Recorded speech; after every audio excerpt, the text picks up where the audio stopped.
안녕하세요, 북스무 카페 여러분. 자, 오늘은 이제 저번 시간에 이어가지고 한국사 원과 한국사 2 관련된 내용을 이제 해볼게요.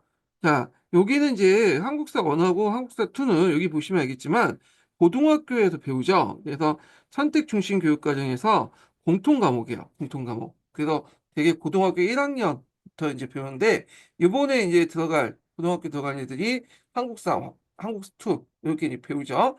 그래서 09년하고 15년하고 이제 보면 이게 책이 두 권 나눠져 있어요. 그래서 그 생기부도 이게 두 번 써야 돼. 학기제로 운영되기 때문에. 예. 그래서 책 내용도 이게 크게 딱 봐도 내용 측면에서 크게 차이가 없거든요. 다만 이 한국사 원에서 좀 구성에서 약간 특이한 점이 있어요. 이건 좀 나중에 좀 얘기해 보고요. 자, 그래서 한국사 원은 이제 주로 이제 정근대사 내용이 들어가 있고요. 예.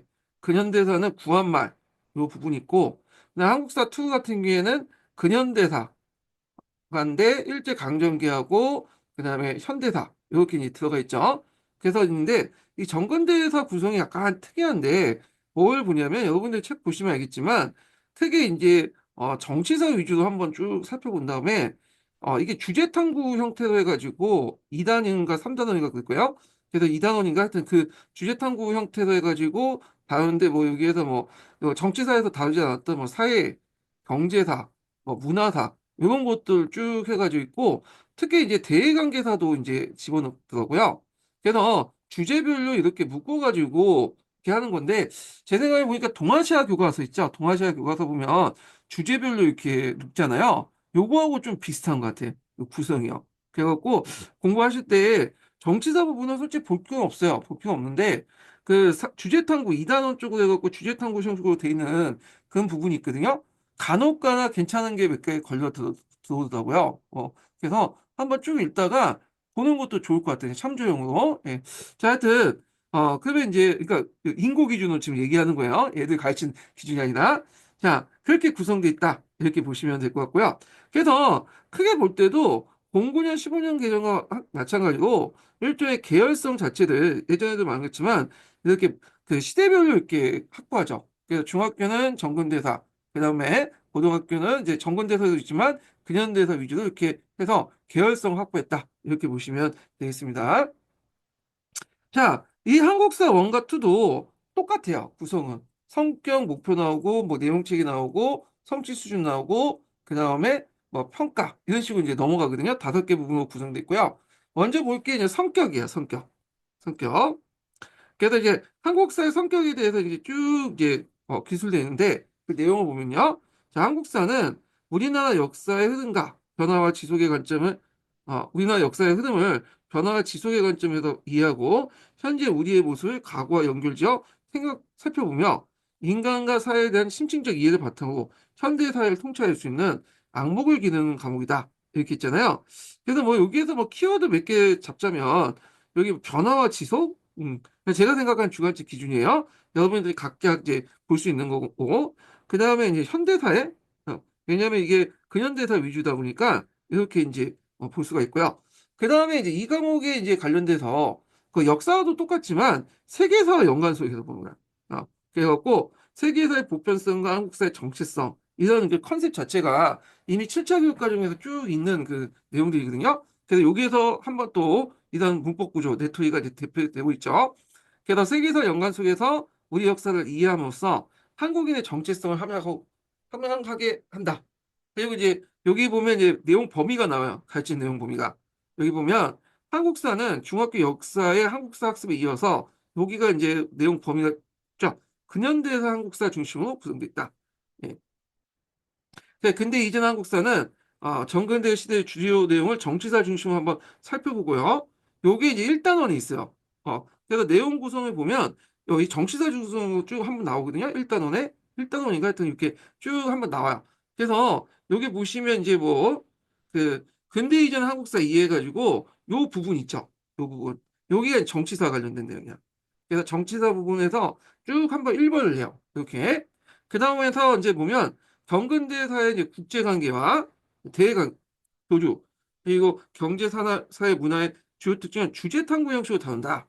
그러니까 그 다음 단원이 이제 주제탐구 중심에 나오는 단원이에요. 그게 이제 있는데 여기 보시면 여기 있죠. 근대 이전의 한국 탐구. 그래서 여기 국제관계 있고 경제사 있고 사회사 있고 문화사 있고 이런 식으로 해갖고 이렇게 주제 탐구 중심으로 해갖고 이렇게 다루는 게 근대 이제 한국사 탐구다. 여기는 정치사고 그다음에 여기는 뭐 사회경제사죠. 사회경제사 그다음에 뭐 대관계 그다음에 문화사 이런 식으로 구성되어 있다. 자, 이거 이해하려면 요거 제가 이제 말로만 이제 듣지 마시고 그러니까 15년 개정만 22년 개정만 보지 마시고 교과서 펴놓고 딱 비교해 보면 금방 나와요. 쉽게 이해되는 부분이야. 그래서 지금 한국사 원투 교과서 나와 있잖아요. 이 책을 한국사 원을 펴고 여기 1단원, 2단원 보면 이렇게 딱 연결된다. 이렇게 보시면 되겠습니다. 자, 그리고 이제 나서 이제 뭐냐면 근대 국가의 수립, 노력 이렇게 있는데 요거는 구한말 부분이야. 구한말. 구한말. 그래서 이제 여기 있는데 지금 한국사 원에 대해서 지금 얘기를 하고 있습니다. 자, 그래서 이제 있고, 그리고 근현대 한국사는 세계 흐름 속에서 한국사를 주체적으로 파악하도록 한다.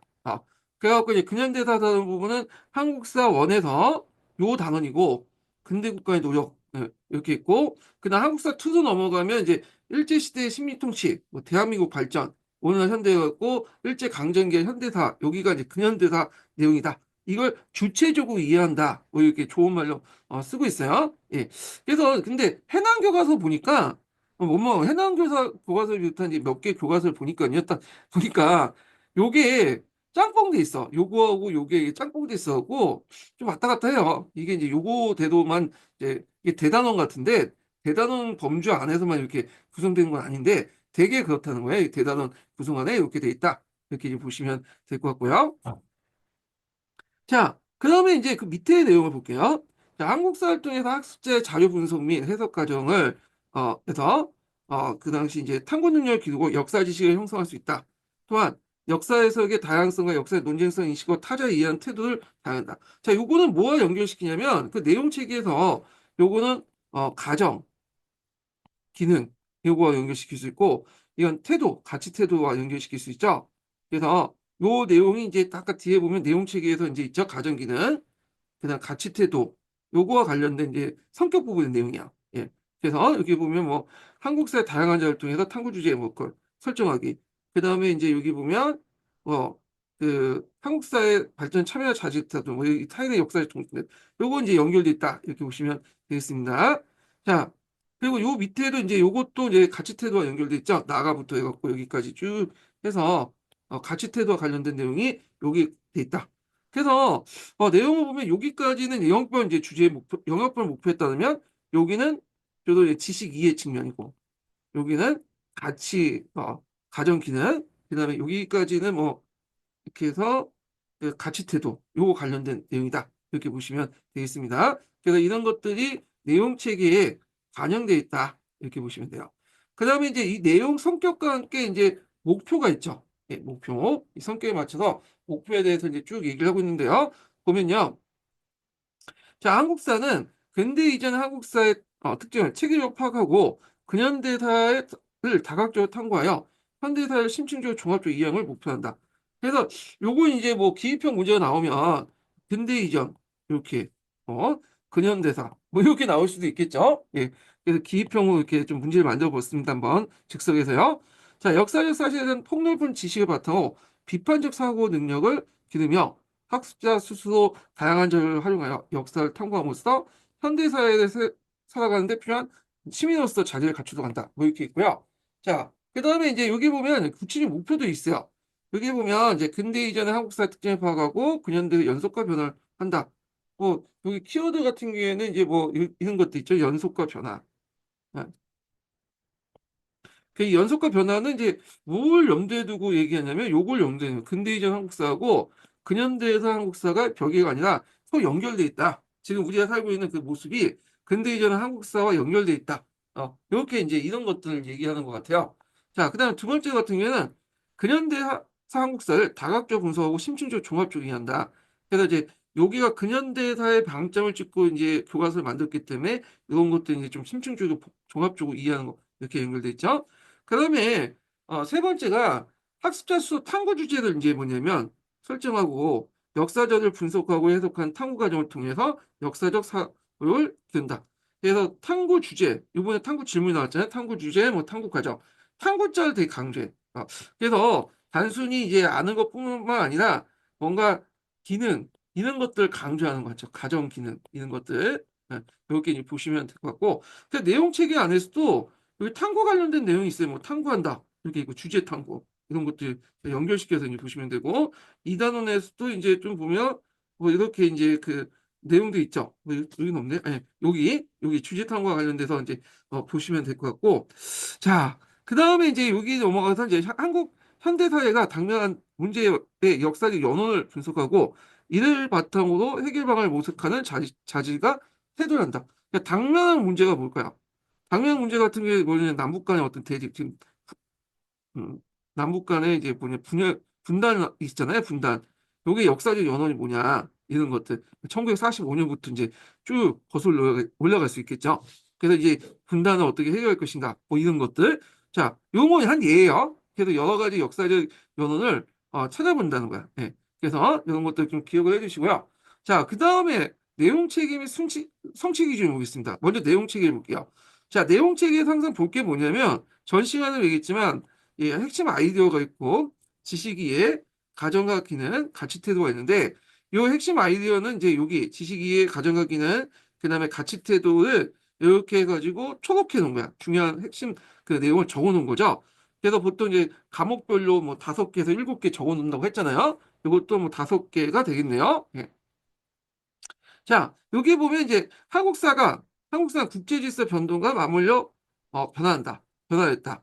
그러니까 제국주의 열강의 침략에 대응해서 근대 국가의 전환을 모색하였다. 역사적 자료를 분석하고 해석할 때는 역사적 맥락을 고려해야 된다. 역사학습은 인간의 삶을 이해하고 나의 삶을 성찰하는 과정이다. 자, 이것도 이제 딱 그 보면 그 영역별 목표가 하나씩 들어가 있죠. 뭐 지식 이해 측면이 있고 요거는 뭐 가정 기능 이렇게 이제 볼 수가 있겠네요. 그다음에 여기 보면 가치 태도 뭐 이렇게 이제 볼 수가 있는데 뭐 요걸 왜 이렇게 적어 핵심 아이디어를 적어놨는지 잘 모르겠는데 뭐 의미도 없는 걸 그냥 갖다 붙인 것 같아요. 제 생각에는. 예. 자, 하여튼 뭐 여러분들은 그냥 외워 두시면 될 것 같고 자, 그다음에 이제 앞에 지식 이해 부분 같은 거 있죠. 여기 딱 보면 교과서 딱 보시면 알아요. 이게 단어명과 관련돼 있어. 이게 대단원이고 여기 한 중단원 정도 돼요. 이렇게. 예. 이렇게 해서 있고 교과서 편집자에 따라서 이제 뭐냐면 좀 약간 다르게 배치할 수 있겠지만 기본적인 틀은 이렇게 구성되어 있다 이렇게 보시면 되겠습니다. 그래서 이제 여기서 보시면 알겠지만 좀 이게 탐구 부분에서 국제관계와 대외관계 교육을 되게 강조해요. 예, 여기도 이제 국제관계와 대외관계 같은 것들 이런 것들 강조하고 그래서 이제 여기 보시면 여기 한국사는 국제질서의 변동과 맞물려 변화했다. 예, 이런 거가 연결돼서 보면 국제 질서가 좀 키워드일 수 있다. 그죠? 자, 그래서 이제 한국사 공부하시면 알겠지만, 이 한국사 공부하면 우리나라가 이제 그 주변에 그런 결강대로부터 둘러싸여 있잖아요. 국제관계에 따라서 왔다 갔다 해. 지금도 그렇잖아요. 지금도. 자, 그래서 이 국제관계 역학관계를 좀 파악을 해야지 한국사를 제대로 이해할 수 있다. 요걸 이제 말씀드리고 싶고요.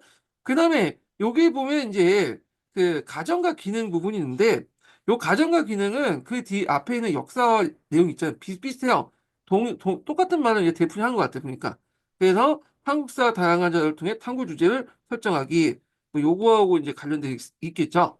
그러면 신뢰할 수 있는 자료를 증거를 선택하고 뭐 역사적 맥락의 자료를 비판적 분석하고 해석하기 한국사 탐구 주제 같은 것들 탐구란 말이 되게 많이 들어가 있죠. 자, 그래서 이제 이렇게 있고 가치 태도는 뭐 앞에 있는 거하고 똑같죠. 역사를 성찰적으로 접근하는 태도, 타인의 역사적 해석을 존중하는 태도, 뭐 이런 것도 있는데 요거는 한번 각자 보시면 돼요. 그래서 요런 네 파트 가정 기능과 가치 태도는 그 역사과 공통으로 다 이렇게 똑같은 말들이 과목 명칭만 바꾸고 계속 왔다 갔다 하는 것 같아. 지금. 자, 그 다음에 한국사 2를 보겠습니다. 자, 한국사 2는 이제 뭐냐면 요것도 마찬가지로 지식 이해, 가정 기능, 가치 태도에서 중요한 내용을 핵심 아이디어 적어서 7개를 적어놨고요. 하나, 둘, 셋, 넷, 다섯, 여섯 개네. 6개를 적어놨죠. 그래서 이제 여기 보시면 일제 뭐 식민통치와 경제구조와 생활 변화를 가져왔다. 8.15 강복은 독립을 위한 노력과 준비 과정이 시작되었다. 그 다음에 대한민국은 산업화 민주화의 기반으로 발전됐으며 사회와 환경적 가치를 남겼다. 이런 것들. 한국인들은 자유와 평등이 민주화 평화 등 인류 보편적인 어떤 가치를 추구했다. 여기까지는 지식과 이해 측면에서 이제 볼 수가 있고, 그다음에 역사 자료를 분석하고 해석할 때 역사의 맥락을 맨날 공부해야 돼. 예. 역사적 맥락의 키워드는 자주 반복된 것은 암기해 두시는 게 좋아요. 요거는 이제 기능 가정 뭐 이렇게 이제 볼 수가 있죠. 그다음 그 밑에는 이제 뭐 가치 태도 이렇게 보시면 되겠습니다. 그래서 일제 강점기 그래서 이제 1단원 대한민국 발전은 2단원 그다음에 오늘날 되면 3단원 이렇게 이제 있는데 여기가 이제 여기까지는 이해되겠는데 여기는 이제 그 내용을 쭉 해가지고 이제 시계열 쪽을 배열된 건데 여기부터는 오늘날 대한민국은 약간 이제 뭐와 관련된 거냐면 시사와 관련된 것 같아요. 제 개인적인 생각은 그래갖고 그 당시 이제 지금 현실적 문제 있잖아요. 민주화 과정, 유골 인주 이후의 민주화 과정이나 사회문화 변동 이것도 국제 관계죠. 그 다음에 한반도의 이제 분단 극복. 자 이런 것들이 현재의 여러 가지 문제점이잖아요. 그래서 이제 앞에서 얘기한 것처럼 그거에 대한 어떤 연원을 찾는 거죠. 여기 보면 그냥 그 현대사의 당면 문제, 이 당면 문제의 역사적 연원을 찾는 거잖아.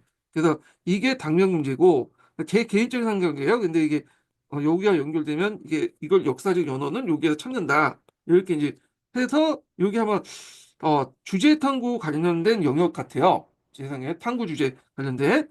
그래서 이제 요걸 바탕으로 이제 가정 기능, 지식 이해를 이제 어, 표현하고 이제 이렇게 그 찾아가는 그런 내용이죠.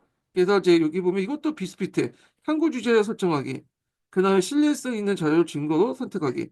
역사적 맥락에서 자료 비판을 분석하고 한국사의 탐구 주제 별로를 다양한 방식 표현하기. 뭐 이렇게 자기가 알고 있는 것을 그냥 알고 있는 상태에서 그런 게 아니라 표현하는 그런 것들이죠. 그래서 이제 있고 뭐 가치 태도는 그 앞부분하고 똑같은 내용이 이제 반복돼 있고요. 자, 그러면 성취 기준을 보겠습니다. 자, 성취 기준인데, 자, 성취 기준에서 이제 근대 이전의 한국사 이해. 네, 요게 있죠. 여기 보시면 알겠지만, 다 정치사 변화예요. 고대 국가, 고대사죠. 고조, 조선 전기, 조선 후기. 그래서 정치사 중심으로 이제, 뭐냐면 성취 기준을 정해놨고요. 그리고 이제 성취 기준 해설도 있어. 예, 그래갖고 이제 있는데, 요거는 각자 보시면 될 것 같아요. 여기까지는 뭐, 이렇게 있고, 요거는 각자 보세요. 그 다음에 근대 이전 한국사 탐구 내용을 이제 보면요. 여기는 탐구 주제 형태로 되어 있어요. 앞에서 말했지만 이제 한국사 원의 이제 2단원에 해당하죠. 여기에는 이제 사회사, 경제사, 문화사, 대외관계사들 이런 식으로 이제 뭐냐면 쭉 이렇게 서술되어 있는데 성취 구조를 보시면 알겠죠. 예, 근대 이전의 국제관계와 대외교를 시대적 특징을 부여하다. 이건 대외관계 관련된 내용이고, 자, 근대 이전의 수치체제 변화를 농업 중심으로 경제생활과 관련을 탐구한다. 요거는 경제사 관련된 내용이죠. 그리고 세 번째는 이제 근대 이전의 성취 구조 사회 구조를 신문지 중심으로 분석한다. 사회사 관련된 내용이고 여기 근대 이전 사회 문화를 뭐냐면 국제관계 고려를 탐구한다. 요거는 뭐 사상 문화사 관련된 내용이고 근대 이전 한국사 주제를 설정하고 탐구하고 그 결과를 다양한 표현하는데 요게 이제 좀 약간 볼 게 뭐냐면 한국사 주제를 설정한다. 탐구. 예, 주제 탐구를 해갖고 그걸 다양하게 표현한다. 약간 이제 뭐냐 앞에 있는 내용을 바탕으로 배운 걸 바탕으로 학생들이 자기가 관심 있는 부분을 이제 주제를 선정한 다음에 그걸 이제 다양한 방법을 표현한 거죠. 뭐 글쓰기라든지 뭐 연극이라든지 이런 것들을 표현하는 거죠. 자, 그래서 이제 이런 것들인데 제 생각엔 여기 부분이 상당히 좀 약간 중요한 것 같아요. 이 부분에 여기 바탕으로 해서 이렇게 이제 하는 거죠. 이 앞부분을 내용을 중심으로 방식으로 그래갖고 이제 여기 내용도 있고 그 밑에 이제 요거는 각자 보시고 요 부분만 좀 볼게요. 아까 여기 그거에 대한 성취 기준 해설을 보겠습니다. 자, 근대 이전 한국사에 대한 이해를 바탕으로 쟁점적 주장을 어, 선정하여 탐구역에 설정했다. 근대 이전 한국사를 둘러싼 제기된 역사 문제 등에 대해서 질문을 구성하고 탐구하여 이를 표현하는데 초점을 두고 있다. 그래서 쟁점이 되는 주제들을 이제 선정한다는 거야. 근대 이전에. 뭐 여러 가지가 있을 수 있어요. 쟁점은 근대 이전에. 그래갖고 예를 들어갖고 이제 이런 것들 볼 수가 있죠. 예를 들어 시대 구분 관련된 문제들. 뭐 아니면 이제 좀 약간 이제 뭐 위화도 해군을 아니 그 위화도 해군 관련된 만약 안 했으면 어떻게 될 것인가 뭐 이런 것들. 그래서 이제 조선에서 그 고려에서 조선의 어떤 왕조 전천 뭐 이렇게 여러 가지 주제도 있잖아요. 그래서 이제 이런 것도 있는데 이건 아마 교과서 한번 찾아보시고 내용을 좀 파악하시는 게 좋을 것 같아요. 왜냐하면 교과서마다 쟁점적 주제에 대해서 다르게 설정할 수 있잖아요. 그래갖고 이거는 이제 단순히 아는 것뿐만 아니라 표현하는 데 있기 때문에 가정과 기능 이런 정도의 이제 내용이겠죠. 그래서 요게 좀 보시면 될 것 같고 그 다음에 이제 여기 보면 이제 있고 요거와 관련돼서 이제 성취 기준 적용식 고려사항들 뭐 역사적 사실을 서로 다른 해석 비교하면서 역사적 논제성 인식하고 자신의 역사 이해의 구성 및 표현하는 능력을 기른다. 이런 문제들이 나올 수 있을 것 같아. 그래서 요번에 교과서 이제 PDF 파일 같은 것들 공개돼 있잖아. 교과서 내용도 공개돼 있고. 그래서 아마 교과서 내용을 바탕으로 이렇게 교육과정을 적용시키는 문제가 좀 나올 것 같긴 하거든요. 요번에 콜럼버스 논쟁처럼 이런 문제들이 쟁점적 주제를 해갖고 나왔잖아요. 역사까지만, 역사 과목이지만 한국사도 그런 식으로 나올 것 같다라는 거죠. 예. 그래서 이제 요거는 이제 내용을 한번 파악하면서 파악을 해두시고요. 제가 나중에 모의고사 낼 때 한번 내볼게요. 이런 문제들을. 해갖고 이쪽 부분은 이제 파악을 해주시고 자, 그 다음에 뒤에 넘어가서 자, 근대 국가의 수익과 노력. 여기 이제 보시면 알겠지만 이거 다 뭐예요? 개항기죠. 네, 구한말. 아, 그래서 이제 여기 보면 조선의 이제 개항을 국제질서의 변동과 연결시켜서 파악한다. 항상 이제 이 국제질서 연결 이게 중요하죠. 우리나라 한국사는 이 국제질서하고 서로 연결돼 있어. 이게. 그 다음에 여러 세력들이 추진한 근대 국가 수립의 다양한 노력을 이해한다.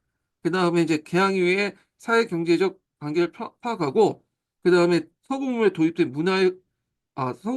서구문의 도입이 문화에 미친 영향을 탐구한다. 그리고 일제 국권 침탈 과정을 조사하고 이에 맞서 상권 수호운동의 국권 수호운동의 흐름을 파악한다. 뭐 이런 내용들. 근데 구성 내용을 보면 뭐 예전에 이제 그 09년이나 15년 그런 구한말 관련된 내용하고 비슷비슷해요. 예. 그래서 이 성취 기준 해설 있고 성취 기준 적용 시 이제 이런 것들 좀 보시면 될 것 같고요. 자, 그 다음에 한국사 2 넘어갈게요. 한국사 2 넘어가기 전에 인증번호 하나 알려드릴게요. 인증번호는 55번입니다. 예, 인증번호는 55번이에요. 예, 그래서 이제 있고 요번에는 인증번호 두 개를 알려드릴게요. 두 개. 하나만 알려드렸더니 하나만 딱 보고 이제 강의 안 듣는 분도 있어갖고 다 들으시겠지만 일단 두 개 알려드릴게요. 그래서 첫 부분 하나, 뒷부분에 하나 이렇게 그러니까 첫 번째 이제 인증번호 55번이고 두 번째는 좀 이따 알려드리겠습니다. 자, 한국사 2 같은 경우에는 이제 1단원은 일제 식민 통치와 관련된 내용이죠. 여기 그래서 민족운동 관련된 내용인데 요거 내용을 보시면 알겠지만 그 전전에 09년 개정이나 15년 개정과 크게 변한 건 없어요. 예. 그거는 이제 교과서 내용 보시면 알아요. 그리고 이제 요에 대해서 성취 기준 해설이 있고 그다음에 성취 기준 적용 시 고려 사항이 있는데 요거는 그냥 넘어가겠습니다. 이렇게. 자, 그다음에 이제 좀 넘어가서 여기에서 좀 눈여겨볼 게 뭐냐면 이건 좀 봐야 되겠네. 자, 여기 보면 이런 그 표현한 것을 이제 그러니까 자기 알고 있는 걸 표현하는 방법 있잖아요. 이런 것도 좀 눈여보시는 것도 좋을 것 같아요. 이런 것들. 그래서 요 수행평가와 관련돼 있죠. 그래서 이런 것들은 좀 보자 그 염두에 두시고 보시면 될 것 같다.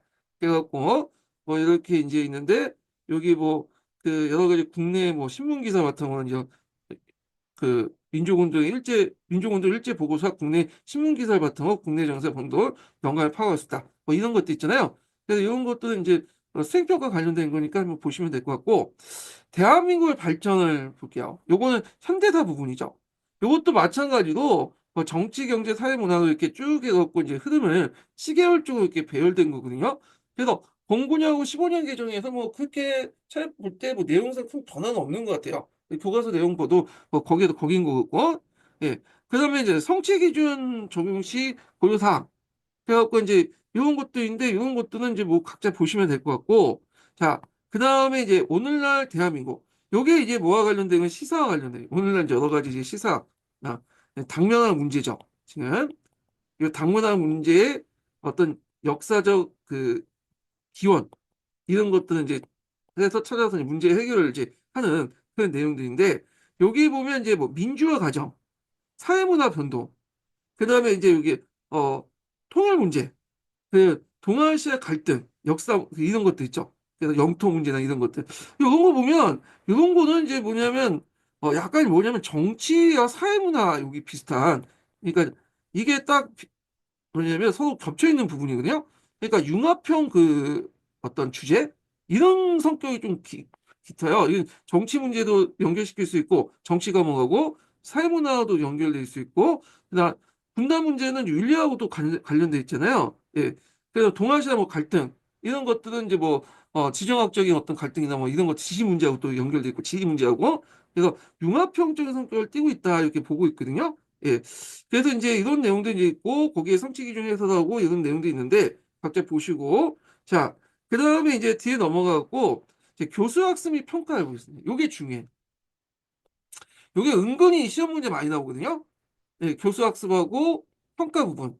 요게 은근히 시험 문제 나오고 많이 나오고 역사 관련된 내용 있잖아요. 역사 요문에 여기 이 파트에 나왔죠. 교수 학습하고 한 문제 나왔고 평가 부분에서 한 문제 나왔고. 그러니까 여기에서 또 한국사 원투에도 나올 수 있어. 15년 개정 교과서 교육과정 문제 나올 때도 교수 학생의 평가 부분에서도 많이 나왔거든요. 그래서 요거 하나하나 꼼꼼히 볼 필요가 있다. 그죠? 자, 요것도 이제 교수 학습은 이제 가르치는 방법 아니야.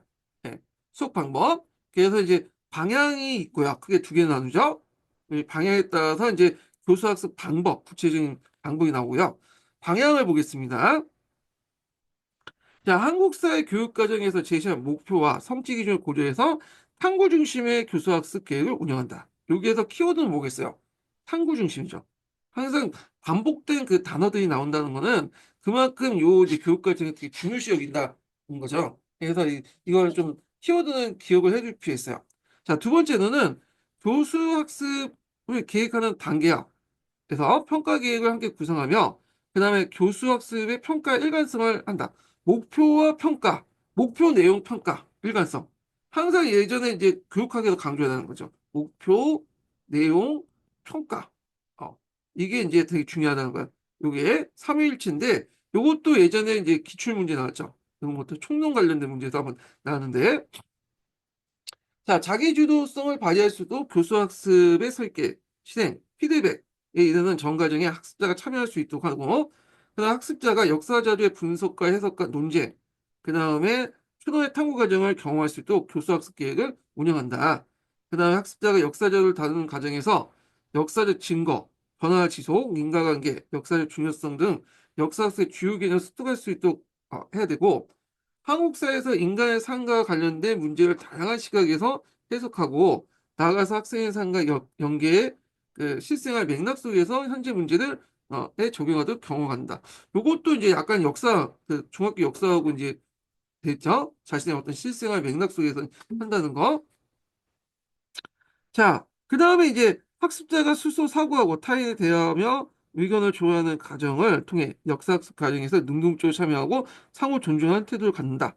그 다음에 학습자가 최소 성취 수준을 미도달 활동을 예방하도록 교수학습에서 그 학습 개별 맞춤형 수업한다. 자, 이를 통해 소외되는 학습자가 없도록 학습자의 참여를 보장하고 다양성을 존중하도록 하며 화보할 수 있도록 지도한다. 여기에서 이제 최소 성취 수준 미달하는 걸 예방하기 위한 그 교사의 역할 이렇게 볼 수가 있겠죠. 그러면 이제 뭐 한 가지 두 가지 쓰라고 하면 자 최소 성취의 미달을 예방하기 위한 교사의 역할 이렇게 이제 보면 첫 번째 어, 교수 학습에서 학생 개별적인 맞춤형 수업을 한다. 자 그다음에 두 번째로는 이게 서로 연결되긴 했지만 이제 뭐 두 가지 물어보면 소외된 학습자가 없도록 하고 학습자 참여를 보장하고 다양성을 존중하며 협업할 수 있게 지도한다. 그래서 교사의 역할 쓰라고 하면 요거에 대한 요걸 쓰시면 돼요. 네. 요번에 보니까 교사의 역할, 교사가 할 때 유의할 점, 수업 평가할 때 유의할 점 이런 것들이 나오기 때문에 이렇게 딱딱 이렇게 시험 문제 나올 수 있는 것도 있죠. 서술형에서 잘 읽어보셔야 돼요. 이렇게 해서 정리해서 공부를 해주시면 될 것 같고 자, 그다음에 온 오프라인 연계 수업이 가능한 디지털 플랫폼을 이제 그 활용해요. 교사와 학습자, 학습자와 학습자 간의 소통을 강화하고 역사 콘텐츠를 접근하여 그걸 활용하는 방법을 교수 학습 계획에 포함해서 운영한다. 그래서 이제 유튜브라든지 뭐 이렇게 SNS도 이제 이용할 수도 있겠죠. 그래서 역사 콘텐츠에 접근해서 이렇게 활용해서 하는 것을 학습 계획에 집어넣는 거야, 지금. 예. 그래서 이제 이렇게 이제 좀 해가지고 봤고요. 그 학습 방향에 맞춰서 교수 학습 방법을 이제 보겠습니다.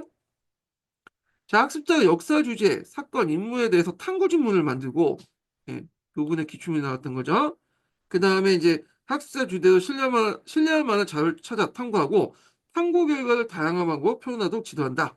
이렇게 이제 보시면 되고, 자, 그 다음에 이제 여기에서 학습자가 역사적 사고를 함양하기 위해서 다양한 역사 자료를 비교, 분석, 비판, 종합하는 학습 기회를 제공한다. 역사 자료는 문자 자료뿐만 아니라 비문자 자료를 포함되며 역사 학습에 적절한지를 사전에 충분히 검토할 필요가 있다는 거죠. 그래서 이제 교사 학습 방법에 이게 무슨 그 연결된지 모르겠지만 뭐 교사 역할 같은 것들인데 이렇게 그다음에 이렇게 세 개를 이제 고려할 점이라고 볼 수가 있는데 그래서 예를 들어서 이제 이런 식으로 문제 나올 수 있어요. 그래서 여러분들 이제 정리할 때 어떤 식으로 문제가 나올 건가 생각을 하고 이제 구성하시면 될 것 같아요. 먼저 질문을 이제 하고 그 내용을 보고 그 답을 이제 이렇게 구성을 해버리면 되시면 되면 될 것 같은데 자, 학습자 역사적 사고를 함양하기 위해서는 뭐가 필요하냐 이렇게 했으면 자 다양한 역사적 자료를 비교 분석 비판 종합반 학습 기회를 제공하고 그 다음에 이제 여기 보면 역사적 자료들 이게 여기죠. 문자 자료뿐만 비문자 자료도 포함되고 역사학습에 절제한 사전을 충분히 검토할 필요가 있다.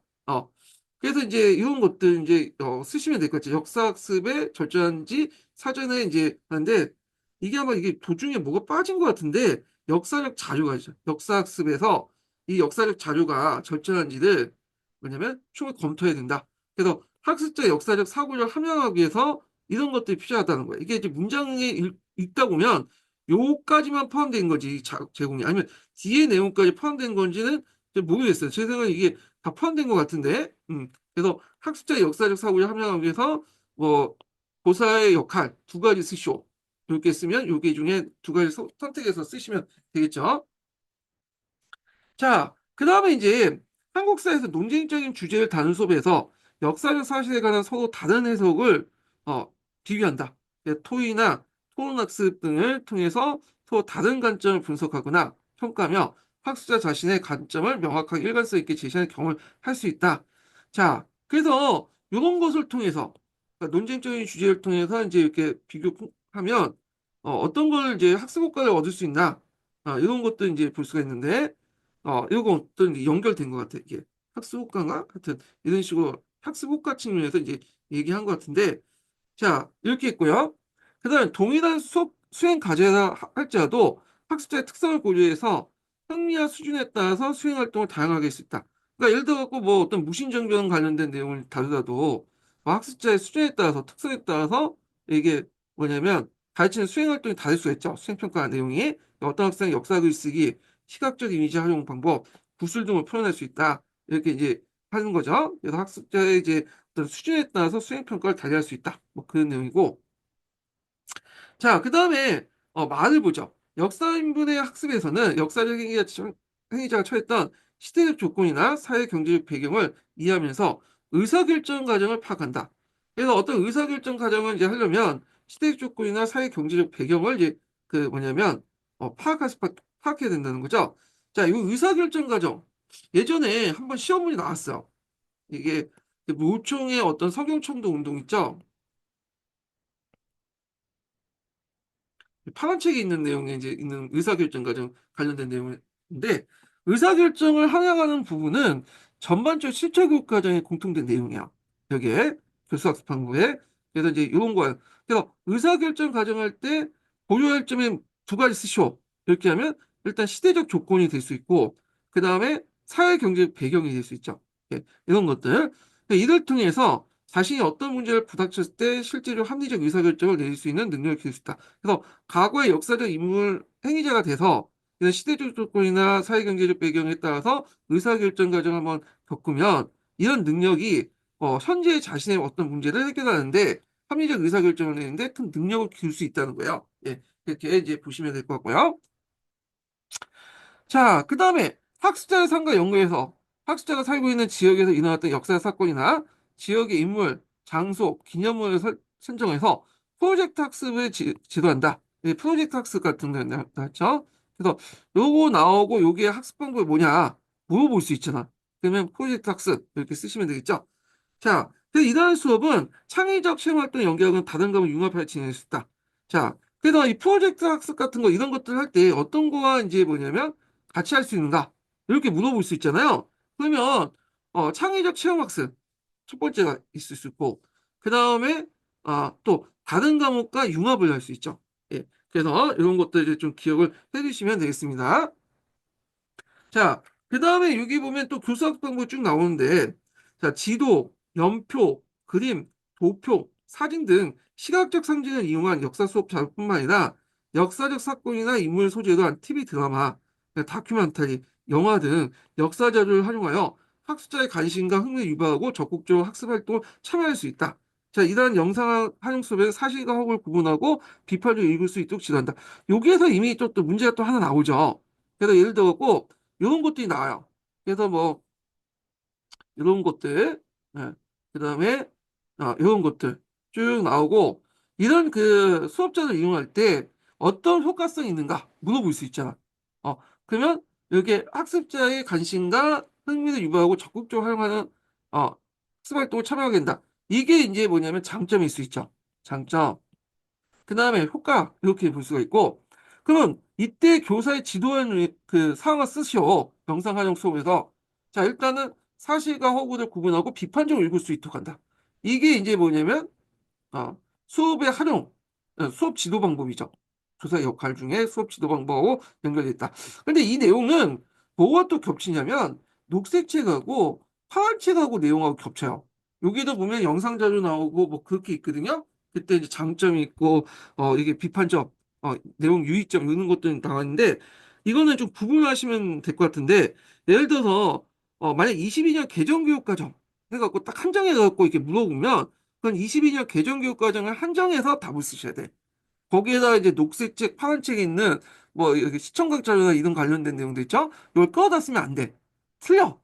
이게 맞다고 해도. 이게 왜 최종 근거가 안 들어가 있으니까. 그래서 시험 그 문제 풀어보실 때 뭐 22년 개정교육과정 쭉 나오고 이런 게 나오면 22년 개정교육과정에 한정돼 쓰시면 되고요. 이런 거 없이 그냥 일반적인 자료가 나오고 이제 녹색책 하면 녹색책, 파란책 내용을 보고 쓰셔야 돼요. 예. 그래서 요거 예전에 한번 이거와 비슷한 유형의 문제가 예전에 한번 나왔거든요. 예를 들어 뭐 22년 개정교육이 나오고 신문 역사신문 관련된 내용이 나온 적 있어요. 근데 어떤 분은 되게 역사신문 그 파란책, 녹색책 있는 내용을 끌어다 쓰시는데 요거는 틀린 거죠. 예.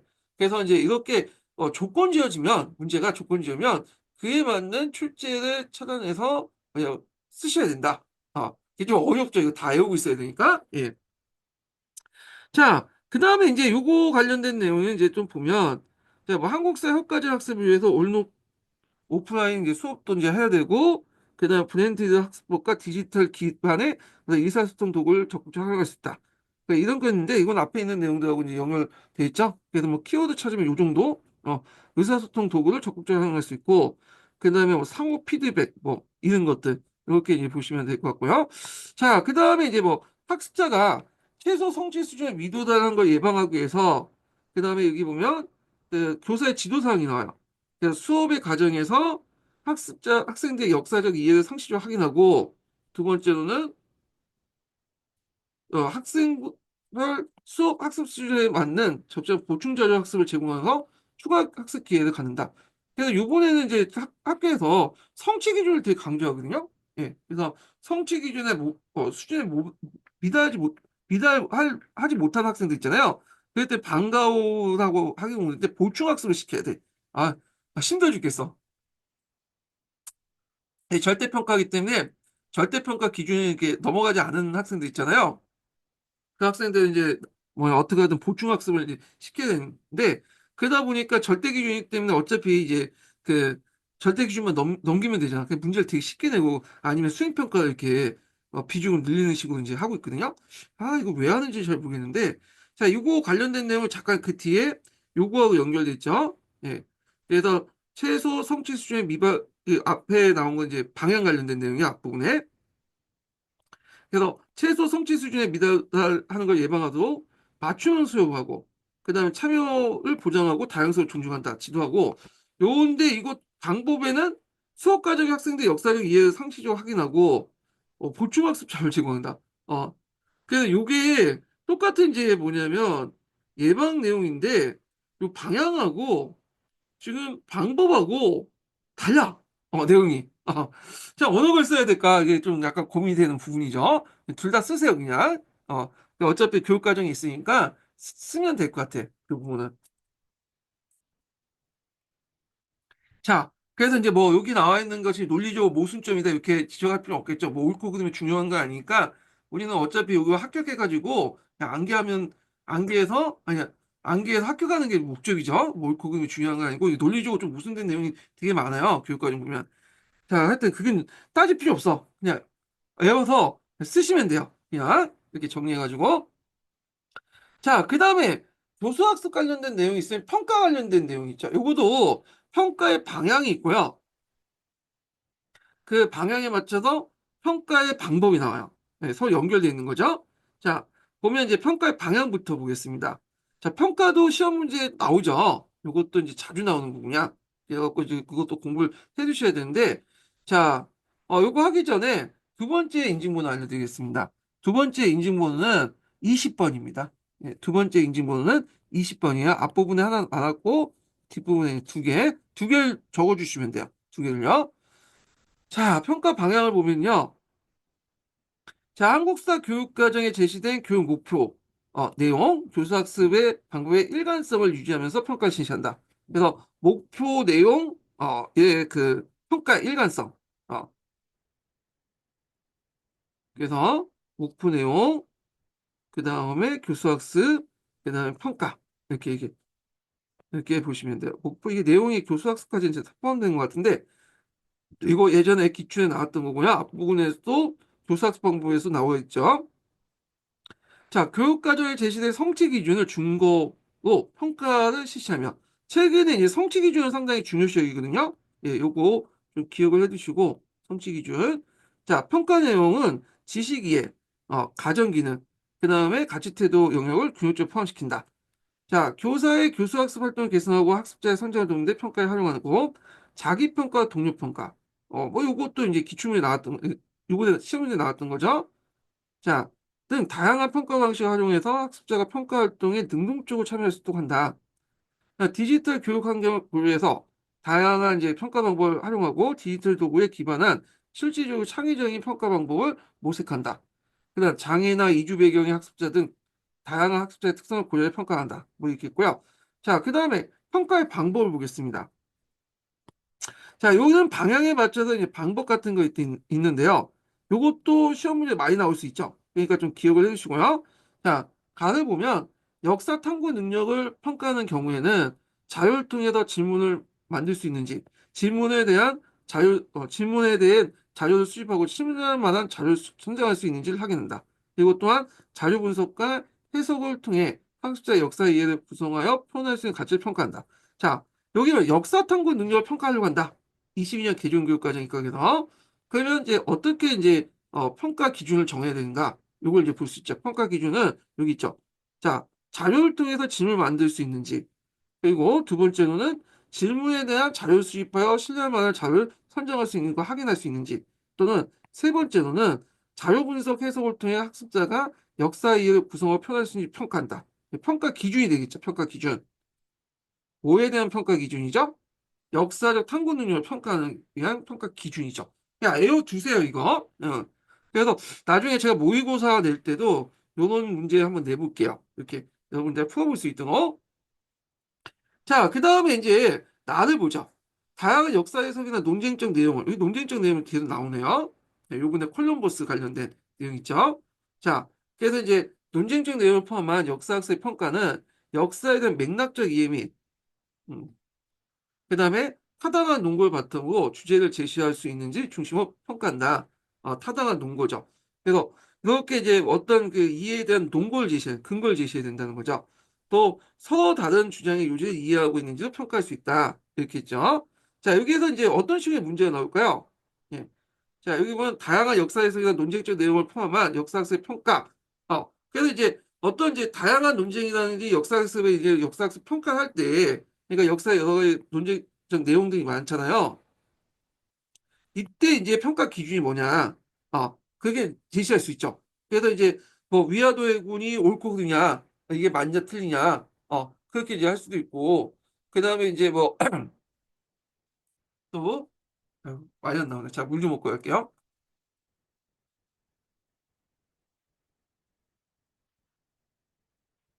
자, 뭐 박정희가 어떤 경제 발전이 옳으냐 마냐, 뭐 이런 논쟁이 있잖아요. 예, 얼마나 이제 있고, 자, 그 우리나라의 어떤 근대 민주화가 중요하냐, 산업화가 중요하냐, 뭐 이렇게 논쟁을 할 수 있고, 뭐 식민지 시대 때 경제 발전이 우리나라에 큰 도움이 되냐 안 되냐. 그래서 이제 식민지 근대화론을 또 옳고 그름을 가지고 논쟁을 할 수 있잖아요. 그럴 경우에 평가 기준이 뭐냐라는 거죠. 이런 논쟁점이 나올 때. 그래서 첫 번째는 역사에 대한 맥락적 이해 및 타당한 논거를 바탕으로 주장을 제시하고 있는지. 그다음에 두 번째로는 서로 다른 주장의 요지를 이해하고 있는지를 평가한다. 평가 기준이 될 수 있겠죠? 예. 자, 이 두 가지가 이제 요거에 대한 평가 기준입니다. 예. 자, 그러니까 집필평가는 역사적 사실 및 용어, 개념의 이해 정도를 추정하는 데 유용하다. 이러한 평가에서는 다양한 자료를 활용하여 역사의 사고를 평가하는 문항을 구성한다. 자, 여기에서 이제 또 집필평가를 이제 한국사 시험에 이용할 경우에 뭐냐면 어떤 점이 유용한가. 그래서 이것도 이제 22년 개정교육과정에 뭐 입각해서 뭐 이렇게 단서가 나오겠죠. 그러면 여기까지가 뭐가 되겠어요? 유용점이 돼 있어. 유용한 점.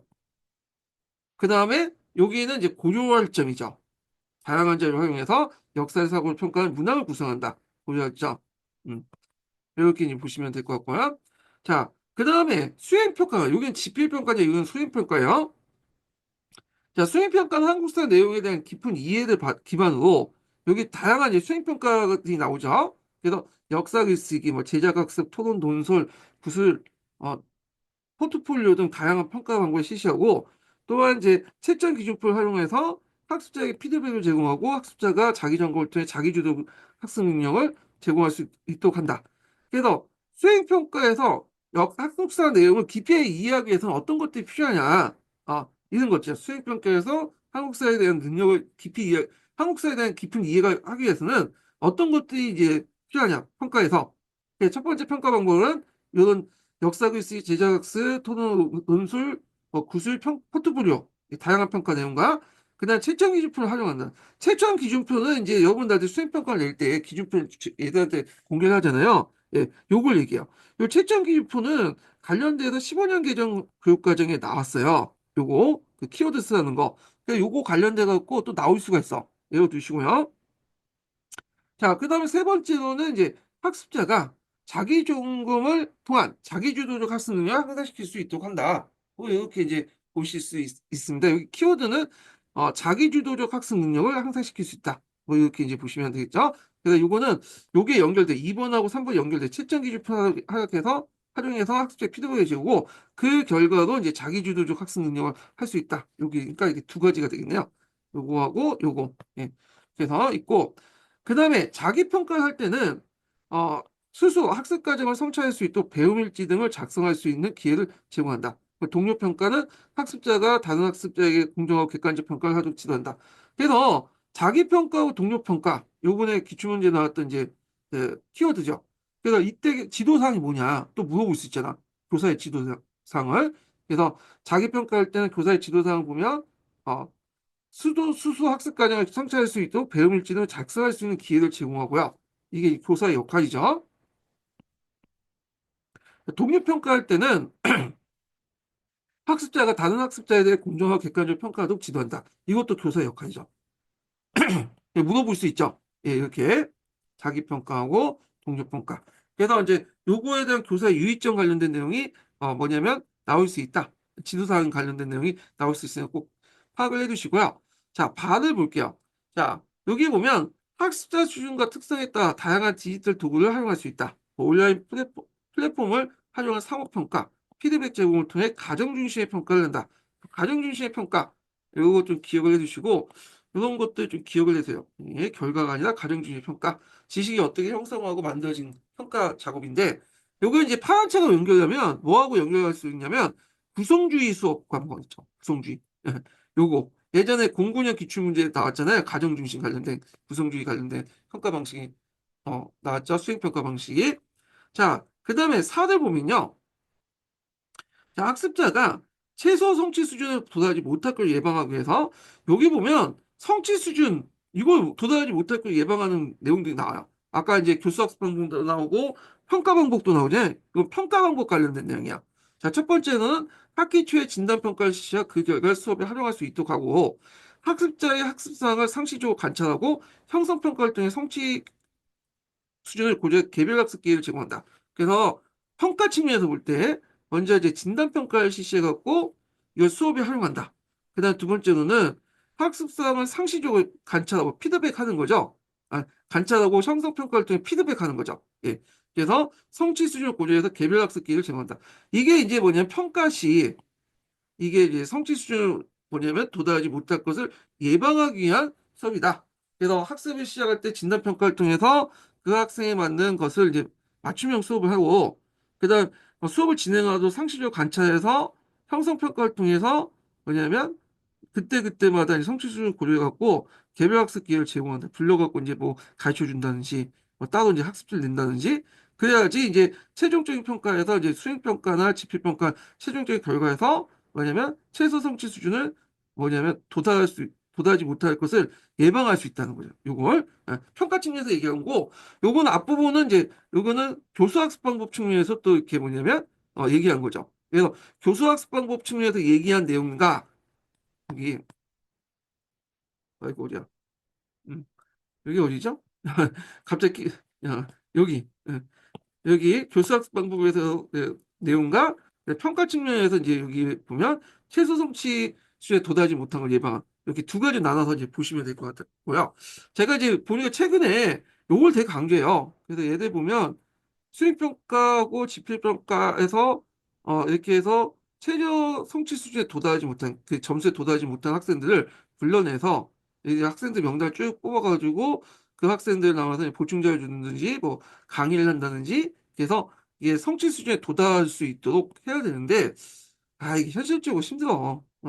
그러면 이런 식으로 해버리면 어떤 문제점이 나면 제 개인적인 생각이에요. 뭐 지필평가라든지 수행평가를 수행평가는 어차피 이제 별 점수 차이가 안 나죠. 어차피 그 열심히 하는 사람들만 이제 주면 되는데 기본적으로 지필평가 문제, 지필평가.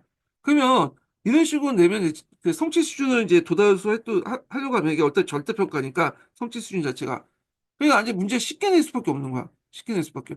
요번에 그 제가 연술도 봤더니 요거 되게 강조하거든. 성취 수준을 도달할 건가 그 부분에 그러니까 어떻게 하든 하는데 아 이게 문제가 쉽게 나서 어떻게든 애들이 이제 그 절대 기준 점수를 맞게 해서 성취 수준에 도달하도록 만드는데 이런 걸 왜 하는지 모르겠어. 이런 식으로 하면 번번력이 떨어지고 이게 예전에 무슨 김구가 남자인지 여자인지 그딴 식의 문제를 내야 되는 거예요, 이게. 근데 좀 그래. 하여튼. 근데 이제 이거 제 생각이에요, 그냥. 근데 여러분들 이거 외워 두셔야 겠죠, 일단. 자, 그 다음에 장애 이주 배경의 학습자에게 평가 응답 시간이나 이중 언어 사용을 이제 고려해야 된다. 이것도 이제 좀 나올 수가 있겠죠. 이건 앞에 평가의 요거 이렇게 나오고 이렇게 이제 문제가 나올 수가 있어요. 제 생각에는 요걸 이제 나오고 요거에 이제 나올 수 있죠. 요거에 여기 보면 학습자의 특성을 고려해서 이제 평가할 때 어떻게 해야 되냐. 그래서 평가의 응답 시간을 이제 늘리거나 이중 언어 사용 등 고려해야 돼. 이걸 쓰시면 되겠죠. 고려 내용에 평가 응답 시기 같은 이제 여기 다문화잖아요. 얘네들은 이제 뭐냐면 좀 지체 장애도 있을 수 있고 눈이 나쁜 애들도 있으니까 보통 학생들보다 1.2배나 1.5배의 시간을 준다든지 그러니까 이중 언어 사용 같은 경우에는 그 이제 뭐 얘가 뭐 저쪽에 뭐 인도네시아 온이에요. 아니면 중국에서 왔어. 그러면 그 뭐냐면 한국어에 능숙하지 못할 거 아니에요. 그러면 뭐 인도네시아어나 뭐 야 중국어를 이제 수도 이렇게 한다든지 그러니까 이런 걸 고려해야 된다는 거야. 그래서 이제 다문화사회를 이제 염두에 두고 여기 한 것 같아. 요거는요. 자, 그래서 이제 이런 식으로 해갖고 이제 평가 관련된 내용을 이제 다 끝마쳤고요. 다음 시간은 뭘 하냐면 세계사 부분 하겠습니다. 세계사 부분. 예. 그래서 이렇게 했고 오늘 끝까지 강의 듣느냐 수고하셨고요. 예. 다음 시간에 뵙겠습니다.